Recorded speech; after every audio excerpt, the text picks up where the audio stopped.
ওহ, ধনেপাতার চাটনি শীতকালে, এটা জাস্ট হেভি। হ্যাঁ, এটা কি? বাঁধাকপির তরকারি। এটা বাঁধাকপি আর ধনেপাতা, সঙ্গে এখানে মাছ ডিম দুটোই আছে। বাবা বাবা বাবা।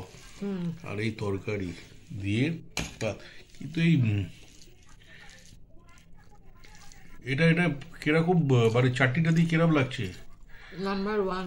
হ্যাঁ, দুর্দান্ত, তাই তো। ধনেপাতার চাটনিতে রসুন পড়লে তো একদম আর দেখতে হবে না, পুরো ভাতটাই খাওয়া হয়ে যাবে। ওহো।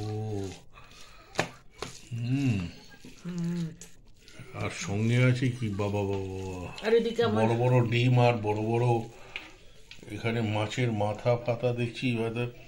আর এখানেও সেই চলছে। এই যে এই খাবার জাস্ট, মানে এই শীতকালের একটা জিনিস কি, ধনেপাতার চাটনি দিয়েই অর্ধেক ভাত খাওয়া হয়ে যায়। পুরো, বুঝলে?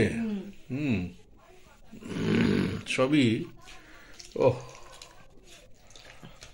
আর তুমি খেয়ে বলো কেমন হয়েছে। আমি তো সবসময় থেকে বলি। আর এগুলো সবই দেশি ধনেপাতা, পুরোপুরি দেশি ধনেপাতা এইগুলো। দেশি ধনেপাতাগুলো না কচি কচি কে কাঠের মতো। কে দেশি ধনেপাতা? তাই তো। কিরে? ক্যামেরার দিকে তাকাও, তাকাও না, তাকাও না, তাকে একটা থামস আপ দাও না। আরে দিকে একটা থামস আপ দাও, থামস আপ দাও, থামস আপ দাও। আরে বাহ বাহ বাহ। ও,